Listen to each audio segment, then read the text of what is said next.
Hi, so this video is about evaluating evidence in a documentary, and that means whether or not you can believe the evidence that a documentary gives to you. And there's three terms that we're going to talk about: sufficient, relevant, and the term distracting. So first, the vocabulary to know. Sufficient is a word that means there is enough of something. So if I'm building a deck and you go to buy some supplies for the deck, I'm going to ask if you bought sufficient supplies. Did you buy enough? The next word is relevant. Relevant means that whatever you're talking about, if you add something to the conversation, that thing that you add is actually also about what we're talking about. And then the last term is either distracting or irrelevant. This means that whatever you're doing or whatever you're saying is off topic, and it maybe doesn't really have anything to do with what we're talking about at all. So that's the vocabulary to know. Sufficient means enough, relevant means on topic, and distracting or irrelevant means off topic. So why do you care if the evidence in a documentary is relevant or sufficient? So why do you care about that? A documentary has to have relevant and sufficient evidence to prove their point. Otherwise, you shouldn't believe their claim. Remember that documentaries are trying to persuade you about something. So if you're going to believe them, they have to have sufficient, and they should have to have sufficient evidence and relevant evidence. If something is true, if their claim is actually true and worth believing, then it should not be hard to find enough evidence, and it shouldn't be hard to find relevant evidence. Really, if what you're arguing is true, it should be super easy to find facts. If what you're arguing is true, it should be really easy to find qualified experts, and it should be very easy to find lots of those things. It should be easy to find sufficient logos, sufficient ethos. So, what do you look for to make sure that you should actually believe what someone is saying in a documentary?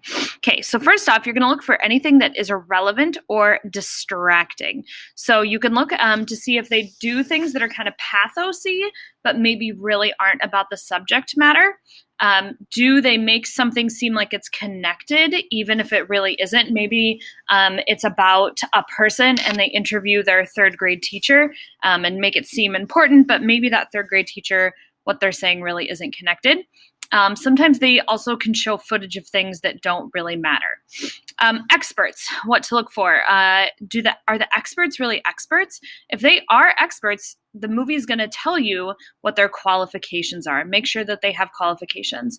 Are the experts giving facts, or are they giving opinions? If they're giving opinions, it's not really evidence. And then also, this is a big one.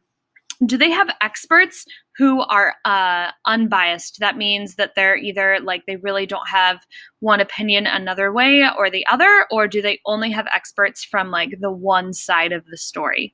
And lastly, facts. Do they give enough facts? Do they have sufficient facts? Do they have lots of them?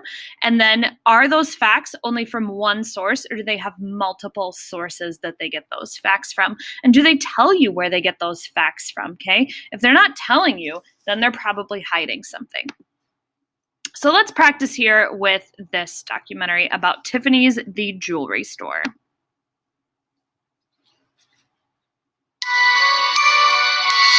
New York is a place where people come to have their dreams realized.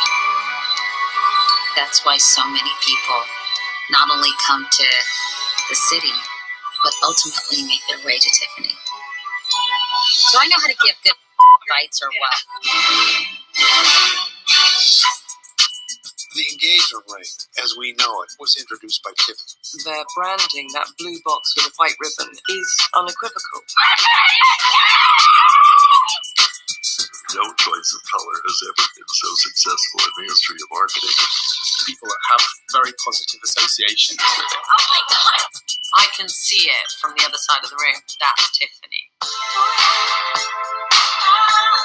We've obviously pushed the boundaries. This is not going to be your everyday blue book.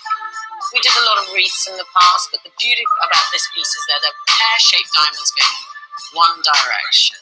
It's fun, but it is intense because it's not to be taken lightly. Especially when people will come to Blue Book and they will see some of the pieces that she wore at the Oscars.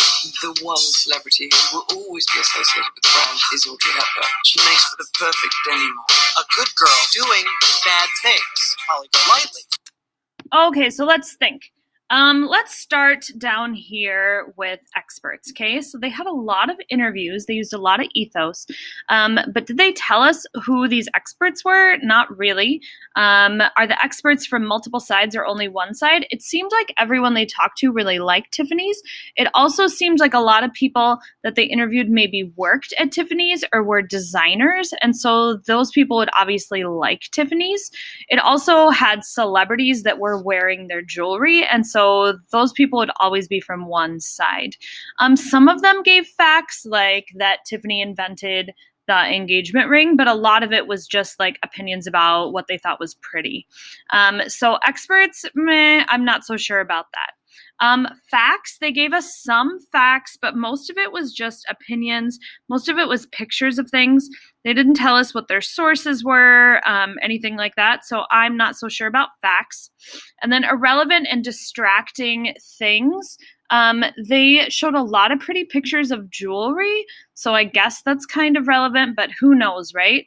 And they gave us some shots about like a bunch of shots of Audrey Hepburn, and Audrey Hepburn had one movie at Tiffany's, but I think some of it was really distracting, and they were showing footage of movies. So overall, I think they definitely showed some irrelevant things.